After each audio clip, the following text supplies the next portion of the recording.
Okay. So I had this really nice yarn from this really nice shop, and they do this amazing job at making it look really special and bundling it up with all these heart confettis and this green tissue paper and the plastic and the Nola inspired colors on the top. But my problem is that I can't, I'm going to turn this audio off, but I can't remember what it looked like. So what I'm going to do here in this stream is that I'm going to unbag this, and we're going to see what color it is, really, the weight of the yarn, because I can't even remember that, and the amount. I know that there are 2 skeins in here. I remember that I purchased 2, but I don't know what it looked like. So I'm kind of excited for this. I think that this would be a very interesting way to surprise myself. Let's see what's going on. Here we go. So why am I doing this now? Well, I have so much yarn in my collection right now, in my stash, there it goes, that I have trouble deciding what to do next. And I'm vowing to do something with yarn that I recently purchased and something with yarn that I already had in my stash, just for the sake of going through it. And I already have something new on the needles called the Riot Scarf. This is going to be the something old that I take with me. But here we go.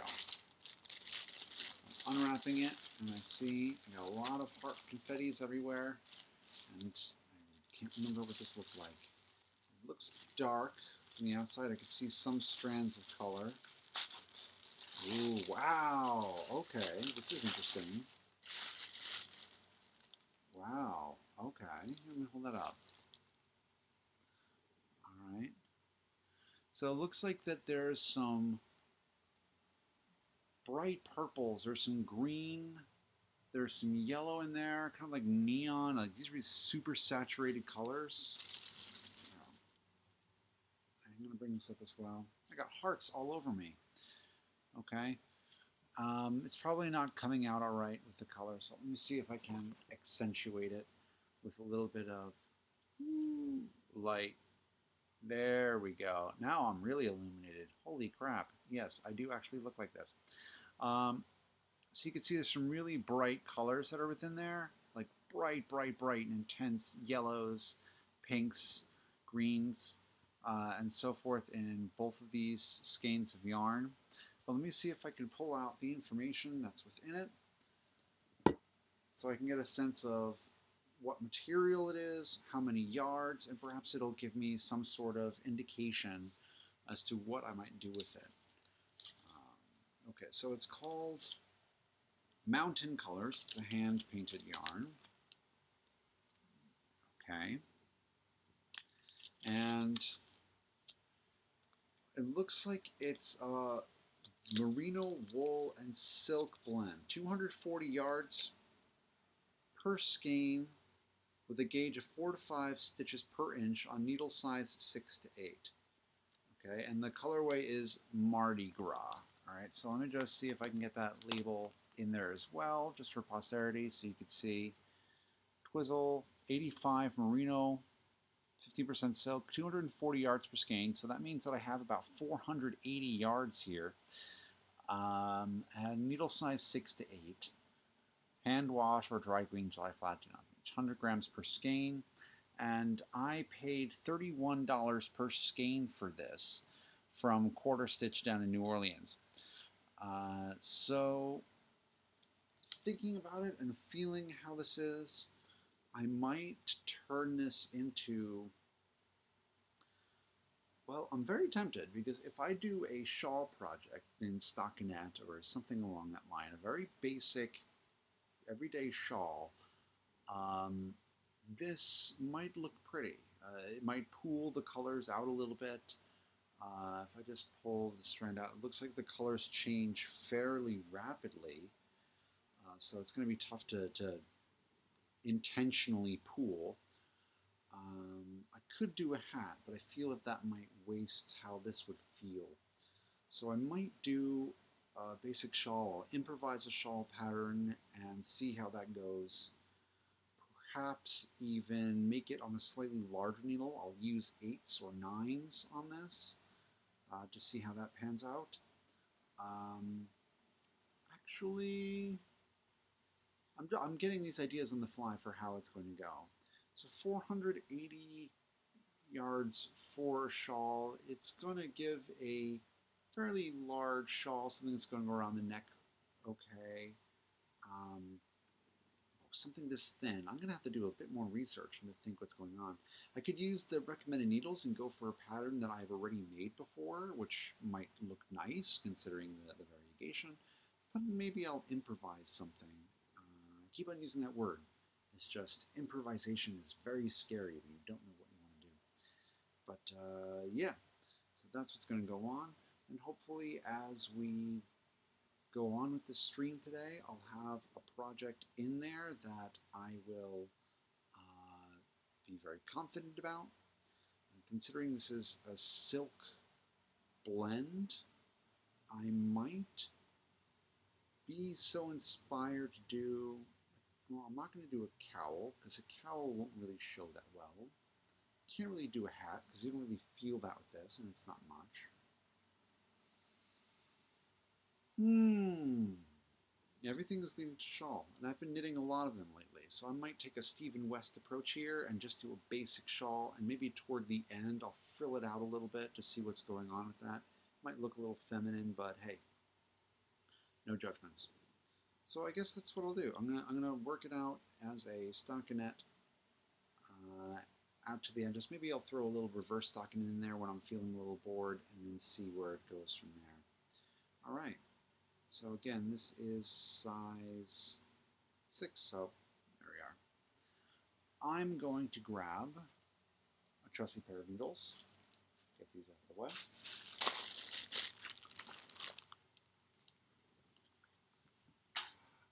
Always have your needle kit handy.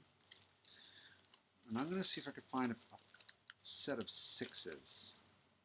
Oh, well, I'll just clear that up later. And if I can find a set of 6, then I'm going to do my shawl in that. I'll use the yarn a little bit more quickly, but I feel with this much I'll be safe.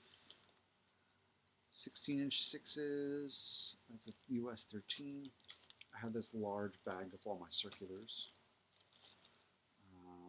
Let's see, that is a 1. That is a US 6, 60 inches.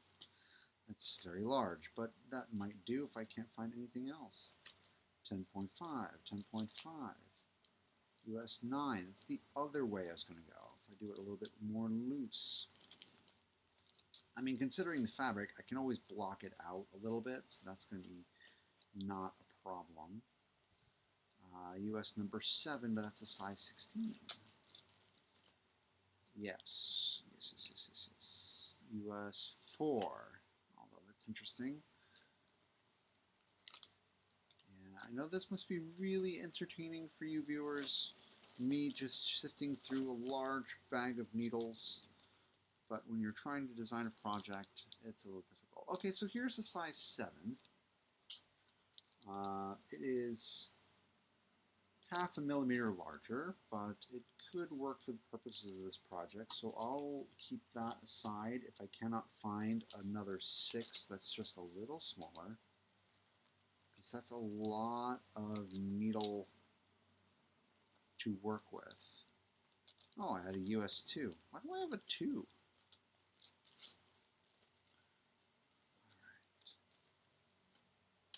Now, I've done a lot of, I'll stay with that.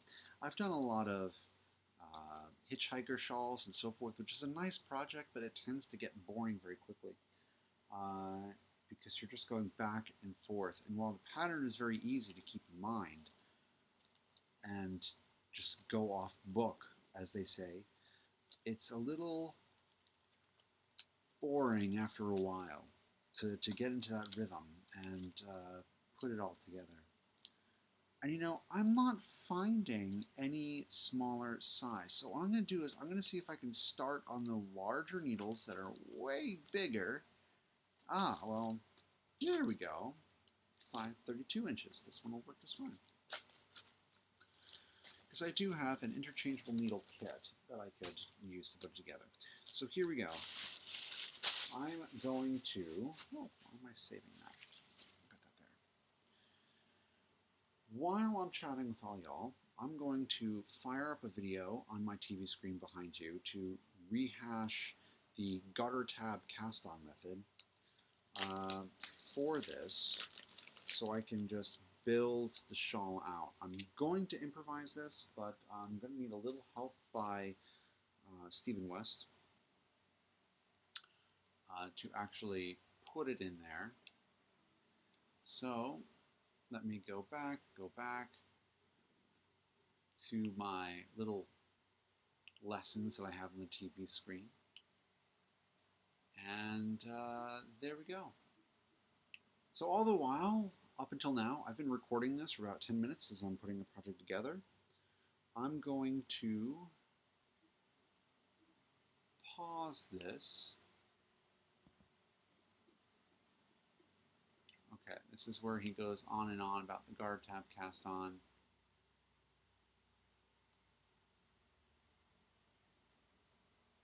And he's going on and on, and he's going on and on, and he's going on and on, and he's going on and on. Okay.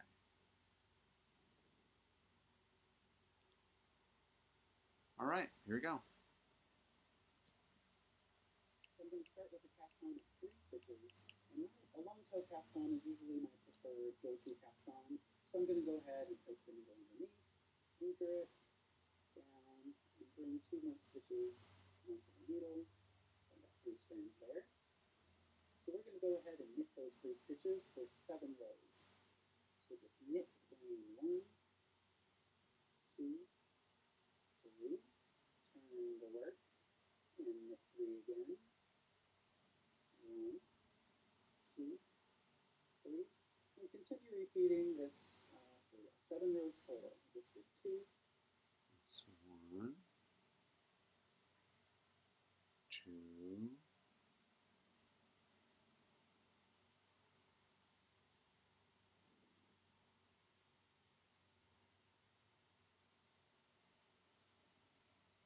okay, that's 2 rows.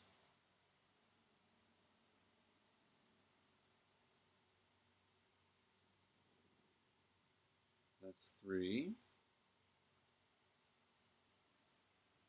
So 7 minus 2 equals 5. So that's 3, 4. These little garter stitches, these little knit stitches, are giving us that garter ridge. So we're going to end up having 3 ridges on the right side of our fabric. Doesn't really matter what is the right side and what's the wrong side right now.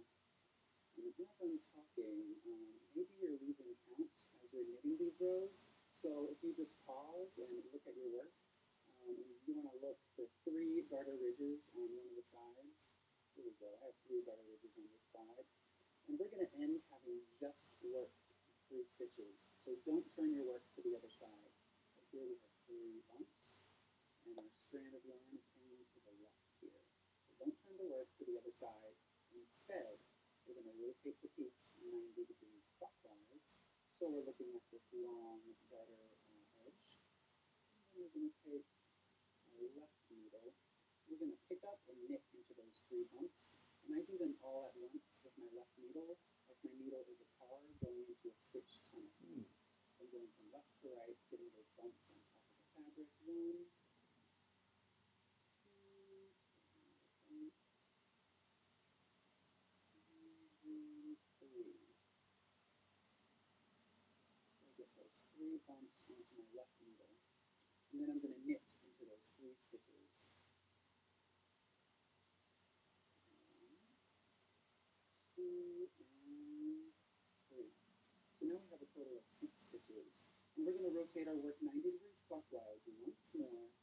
So now we're looking at our cast on edge. And we're going to pick up and knit 3 more stitches. But this is a little trickier to pick up stitches, so I do these one at a time. And it doesn't matter exactly where you do these stitches. You can hide it later. But look for a stitch close to the corner next to our live strand of yarn. So there's a strand. Look for one in the middle. There's another strand, and one at the corner next to our tail of yarn from the cast on edge. So there's 1, 2, 3. I'm going to do these one at a time. See this strand, and get one, join the garter tab 30, and then pick up that third one on the corner. Okay, so let me go back. With yarn from the cast on edge. So there's 1, 2, 3. I'm going to do these one at a time. See this strand, and get one, join the garter tab 30, and then pick up that third one on the corner. There we go. 1, 2, 3. Now we have a total of 9 stitches. And what we just did was we had this little garter rectangle with 3 stitches, and we picked up 3 stitches along the other side around the corner, and then we turned the corner again and picked up another 3 stitches. So we have a total of 9 stitches being a total of 9 stitches coming from 3 edges of that little rectangle. We're going to go ahead and turn the work to the wrong side, and this will be our setup row, wrong side. We're going to knit the first 3 stitches, 1, 2, 3, purl 1, and then we're going to place a stitch marker. I use just little strands of yarn that I tie into knots because I can pick whatever color I want and it can match or contrast with the working yarn that I have. Okay, so let me do exactly that. I have a few pieces of bright yarn here, and a tiny pair of scissors.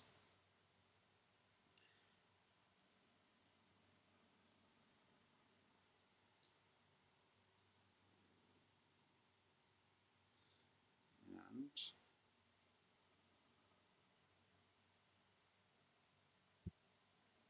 let me get that in there.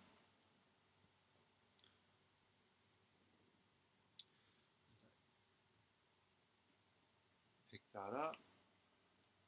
So I'm going to place them that I tacked 2. We're going to go ahead and turn the work to the wrong side, and this will be our setup row, wrong side. We're going to knit the first 3 stitches, 1, 2, 3, purl 1, and then we're going to place a stitch marker.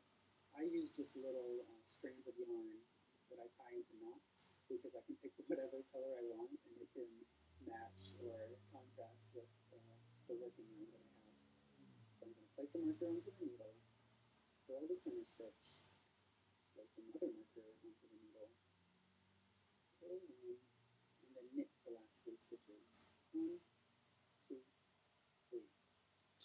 All right, let me get a second marker in there. Okay.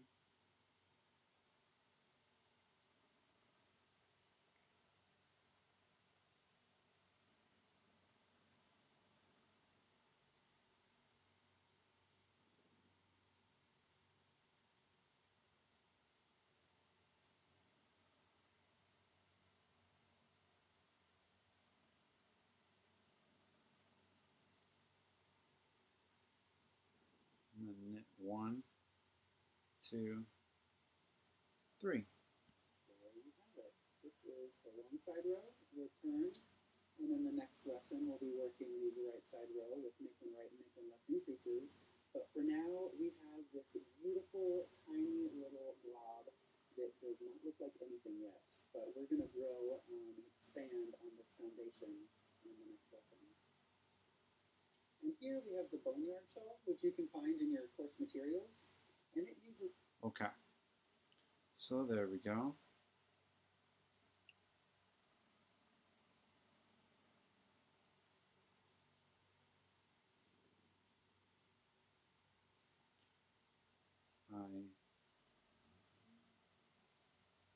that garter tab. And when it comes to the directional increases, I can't remember if it's left the front door open and I'll be right back. So I do left then right. I think so. So I'm just reviewing that. Welcome back. And congratulations on conquering that garter tab cast on. That wasn't so bad now, was it? In this next lesson, we're going to be building off of our garter tab cast on, and adding increases on the right side of the fabric. And we're going to be doing this 4 times, and we're going to start out with directional increases. So we'll be doing make one lefts and make one rights on the right side of the fabric. Let's get started, shall we? We're going to get started on the right side of the row here, and we're going to be adding 4 increases, like I said, on the right side. But to begin, we're going to knit the first 3 stitches. So we're just going to do an easy 1, 2, 3 knit stitches. And after those first 3 stitches, we'll be doing our first increase and make one left. And I use a little saying that helps me remember make one left. And it's, I left the front door open. So this is referring to our left needle, and for make one left again, I left the front door open.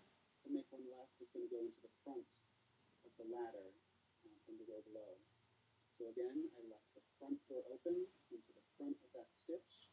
And the next step of this increase is to twist that stitch. So in this case, we'll knit through the back loop. Okay, so that's going by all right. And then we're going to knit until we reach our center stitch marker. And in this case, that's just 1 stitch. And before we do anything with that marker, we're going to do a make one right. And for make one right, I use the saying, I'll be right back. So with this left needle again, enter through the back of the ladder from the row below. And we need to twist that stitch, so we go through the front loop. Ah, it is a right. Okay, so I'm going to go back. And then we're going to slip a marker onto our needle. Because I did left. Thankfully, I could always just go back.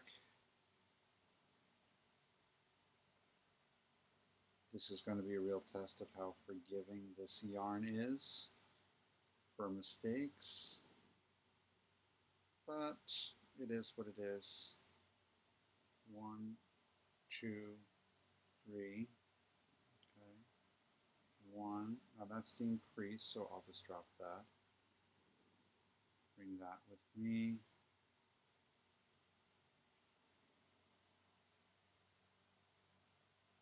Bring that with me.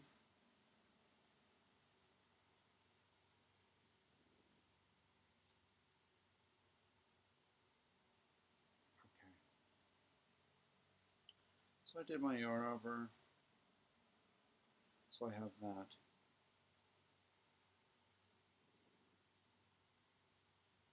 So that's the right facing increase, which are always a little pain in the tuchus to get. Alright, you can go on. Knit the center stitch, slip the other marker onto the needle, and again we'll be doing a make one left after this last marker. So I left the front door open into the front and twist that stitch by going through. I can sometimes, that's really hard to get the needle through that back stitch. So a trick that I do sometimes is just stick my needle like it's a car going through a tunnel, but it needs to knit through the back loop, so I twist it to the back, and then you see it's going through the back. And then knit to the last 3 stitches. There we this go. row it's only 1 stitch before the last 3. And do a make one right. I'll be right back. And then we need to twist that stitch, so go into the front. And again, sometimes it's tight depending on how tight of a knitter you are, so just stick the needle through, loosen that strand of yarn. And there we go. Knit through the front of the stitch. And knit the last 3. So we just have 4 increases happening on the right side of our row, which gave us 4 extra stitches. And we're going to turn to the wrong side row. And this is a relief row. After that right side row, we have these little technical, twisting and picking up, and it might be a little tricky at first, but I'm going to go through this wrong side row and then show you again all the increases that happen on the following right side row. But for now, this wrong side row is easy peasy. It's just knitting the first 3 stitches, 1, 2, 3, and purling everything before the last 3 stitches. It's really easy. Slipping the markers as you come to them. Slip, and then purl to the last 3 stitches. There they are. Okay, my markers are nice, but they're a little long, so let me give them a haircut. That's the little relief row on the wrong There side. we go. Super easy. Alrighty, so we're back on this right side row, and we're going to do those 4 increases again. But first, we always knit the first and last 3 stitches. So here's those first 3 knit stitches. And again, I make one left. I left the front door open and twist that stitch.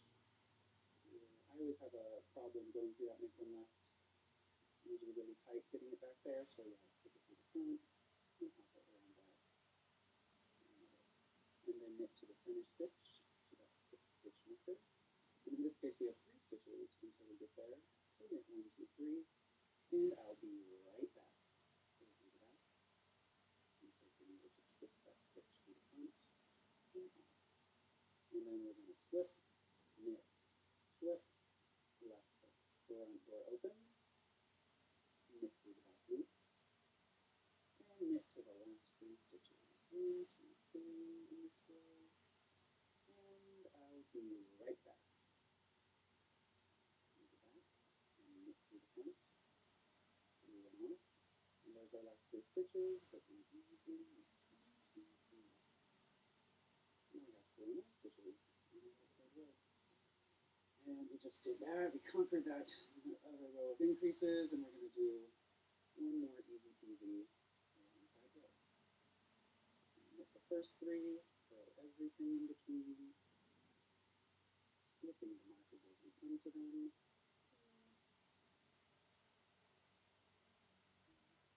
To the last 3 stitches. And like I said before, we always knit and knit the first and last 3 stitches. So here we go. 1, 2, oops, knit through the center of that. 3, there we go. 1, 2, 3. Good, more stitches. It's starting to look like something. It's not going to look like a triangle yet, especially when it's all scrunched up on that needle. But we can spread the stitches out onto the cable, working with the circular needle. And when you pull on these stitch markers and fan out the fabric, we're going to start to see a little tiny triangle take shape.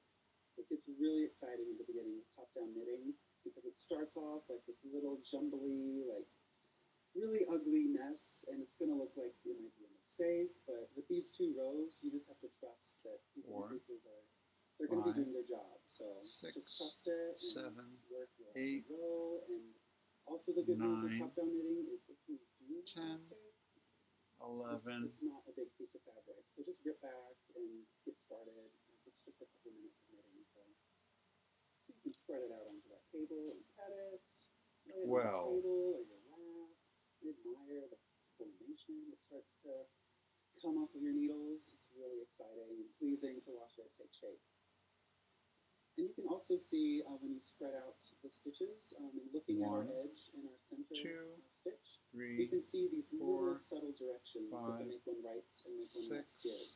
And you can see that here with this make one left happening right after the first 3 stitches. 7. This little strand of yarn is slightly leaning to the left. And when we look at our center, well, I messed up already. Slightly leaning to the right. Here's a left. Slightly to the left. And here's a right. Going to the right there again. So yeah, these make one rights and lefts. They have these slight leans in the fabric that go away from the center of the center stitch, and then they go away from the edges. So it creates a nice, really subtle details and movement in the fabric that kind of matches the stitches and makes it look, has that finished nice touch. 1, So 2, 3, 4, 5, 6, we're going to continue 7, 8, 9, 10. Right side and wrong side rows. Yeah, I already messed up, and it barely just started. Okay, well, whatever. So this is where I'm going to stop the recording part of it, but I'm going to continue to stream as I try to put this thing together. So that's it with the recording. Boom. Okay, so it is the end of my stream, and it has been quite the adventure. If you're just seeing this on YouTube, I know there's really not much to see or so forth. I just spent a whole bunch of time talking about what was going on. But I've been streaming for about an hour, 46 minutes trying to put this together. So under much trial and tribulation and redos and rehashes and all of those other fun re-re-res, I have this. It's not that much. In fact, let me get the color back up. Okay. It's not, there we go, there's the light that I want. It's not that much, it's just stockinette on both sides. But for those that have not heard what I was doing for the pattern, up until this point I did a garter tab cast on, ultimately getting 9 stitches on the needle around, and I'm doing knit 3, yarn over, knit to marker, increase right facing, knit 1, increase left facing, knit until there are 3 stitches remaining, yarn over, knit 3. On the wrong side, it's knit 3, yarn over, knit purl all the way across until there are 3 stitches remaining, yarn over, knit 3. I'm repeating that pattern over and over again to get to where I am right now. And I'm not sure exactly what I might do.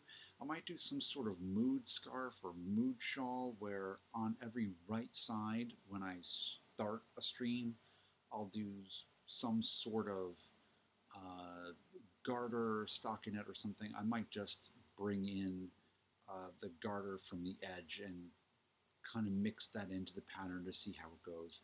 But be that as it may, I'm still just kind of feeling for where it's going to go, and it's going to tell me what it wants to do. I know it sounds weird to say, but yeah, that's what's going on. So anyway, that's going to be my stream for the day. If you're catching this on YouTube, you can always find me on Twitch at twitch.tv/schmodgen, same channel that you see me here as.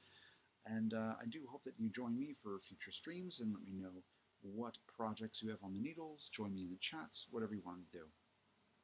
Until then, this was my Nola surprise video featuring yarn that I picked up at Quarter Stitch in New Orleans. I also debuted or talked about this little spinner here that I got from Sun Valley Fibers, which is nice and helps you keep larger balls of yarn intact. And I use these handy dandy little stitch correction like micro crochet needles, which I'll show you, which I got from Clover. They look like miniature crochet needles with pointy sticks at the end to help repair stitches. So those are the products that I used in today's stream. And as always, if you have any questions, pop them by in a whisper or the chat, or join me for whatever stream you want. Don't forget to at least follow me so you can see when the streams are going on. And until next time, thanks for getting strung out with me. I've been Mike, you've been amazing, and take care.